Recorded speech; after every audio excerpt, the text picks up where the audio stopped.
Hello friends, स्वागत है आपका अस्मिता जाकशनिया यूट्यूब चैनल पर। और आज का हमारा नया विषय है वो है यूटीआई इन्फेक्शन। फ्रेंड्स, आप जानते हैं कि आजकल समर चल रहा है और समर के चलते ज़्यादा से ज़्यादा लोग यूटीआई इन्फेक्शन से अफेक्टेड हो रहे हैं। तो फ्रेंड्स, यूटीआई इन्फेक्शन जो है उसे हम गुजराती में उनवा भी कहते हैं। उनवा जो ज़्यादातर गर्मियों में हो जाता है और गर्मियों में उनवा होने पर कौन से इलाज करने चाहिए ये हम जानेंगे इस वीडियो में। तो मेरे इस वीडियो को लाइक करें, शेयर करें और सब्सक्राइब करना बिल्कुल ना भूलें। Bacteria is the most common fact for the UTI होने का मेन रीज़न है बैक्टीरिया फ्रॉम द बाउल, यानी कि बाउल मूवमेंट के बाद अगर वो पार्ट अच्छे से क्लीन नहीं होता है तो वहीं से bacteria easily urinary tract infection का रीज़न बन जाते हैं। तो फ्रेंड्स, जो यूटीआई इन्फेक्शन है वो ज़्यादा से ज़्यादा स्त्रियों में पाया जाता है, क्योंकि मेन भी इससे अफेक्टेड हो सकते हैं, लेकिन वुमेन के अंदर इसका जो रेशियो है वो ज़्यादा है। इसका कारण है कि जो ट्यूब होता है, जो पाइप होता है जो ब्लैडर से यूरिन को वॉश आउट करता है, वो ट्यूब शॉर्टर होता है than the man in women, and it is very easy for bacteria to reach urinary tract in women. तो friends, fungi and virus can cause also the UTI infection. तो friends, अब हम जानेंगे UTI के symptoms. कौन कौन से symptoms ये दर्शाते हैं कि हमें यूटीआई इन्फेक्शन हो चुका है। तो अब बार बार आपको यूरिन जाना पड़ता है, या यूरिन जाते वक्त बर्निंग सेंसेशन होता है, या फिर पेल्विक पेन होता है। आपका यूरिन अगर डार्क है या क्लाउडी है तो ये दर्शाता है कि आप यूटीआई इन्फेक्शन से इन्फेक्टेड हो चुके हैं। तो फ्रेंड्स, आज हम ब्रॉडली जानेंगे उसकी ट्रीटमेंट के बारे में। होम मेड ट्रीटमेंट क्या होगा, आप एलोपैथी में कौन सी दवाई ले सकते हैं, और आयुर्वेदिक उसका ट्रीटमेंट क्या होगा, ये हम आज जानने वाले हैं। फ्रेंड्स, अब हम आएंगे यूटीआई के इलाज की तरफ। तो फ्रेंड्स, सबसे पहला है इलाज, वो है इंस्टेंट इलाज। ये इंस्टेंट इलाज इसीलिए है क्योंकि अगर आपके पास समय नहीं है कि आप अस्पताल तक भी पहुंच पाए तो आप इंस्टेंटली सोडा वाटर पी लीजिए। बाज़ार में सिंपल सोडा का जो बॉटल मिलता है, उस सिंपल सोडा वाटर पीने से इंस्टेंटली आपका जो यूटीआई इन्फेक्शन का जो पेन है उससे आप रिलीफ पा सकते हैं।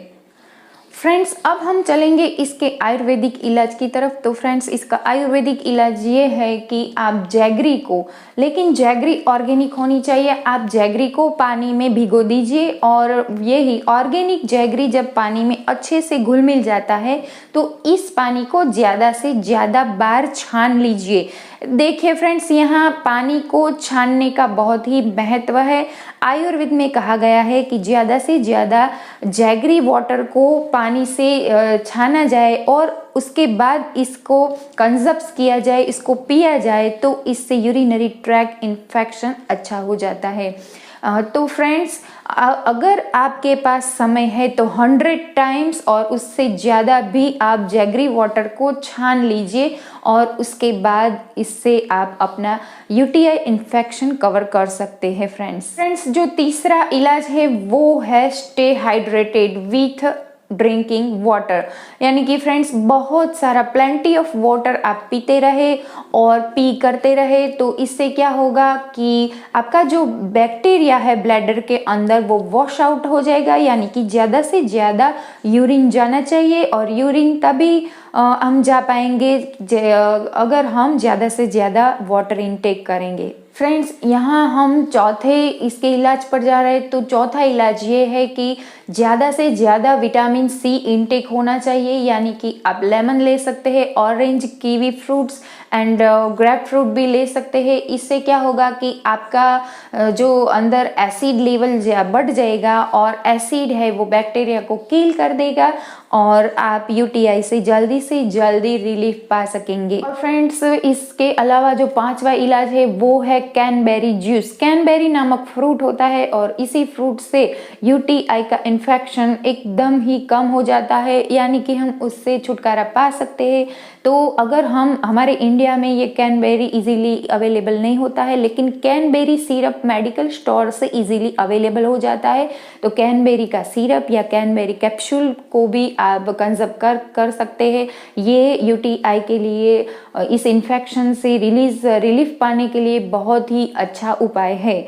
और फ्रेंड्स, इसके अलावा अगर आप यूटीआई इन्फेक्शन से इन्फेक्टेड है तो आपको क्या करना है, ज़्यादा से ज़्यादा फर्मेंटेड फूड खाना है, यानी कि ढोकला जैसे जो जिसमें फर्मेंटेशन होता है ऐसा फूड खाना चाहिए, या कर्ड या फिर आप छाछ का इंटेक भी ज़्यादा कर सकते हैं, क्योंकि इसमें लैक्टोबैसिलस नाम के बैक्टीरिया होते हैं जो हमारे गट के लिए, हमारे इंटेस्टाइन के लिए, हमारे फूड के पाचन के लिए बहुत ही कारगर होते हैं। और इसीलिए जब भी आप एंटीबायोटिक ट्रीटमेंट आपका चल रहा है, किसी भी ट्रीटमेंट में अगर आप एंटीबायोटिक ड्रग्स ले रहे हैं तो इसके साथ आपको कर्ड या छाछ लेनी ही चाहिए, क्योंकि एंटीबायोटिक लेने से जो लैक्टोबैसिलस नामक जो बैक्टीरिया है वो किल हो जाते हैं। तो उसको फिर से गट में स्थापित करने के लिए हमें कर्ड या छाछ या जो भी फर्मेंटेड फूड है उसको खाना चाहिए। और इससे हमारा जो लैक्टोबैसिलस जो है वो काम के जो बैक्टीरिया है उसका लेवल बढ़ जाएगा और जो यूटीआई इन्फेक्शन के लिए जवाबदार जो बैक्टीरिया है वो किल हो जाएंगे। तो फ्रेंड्स, आज का मेरा ये वीडियो आपको अच्छा लगा होगा और आप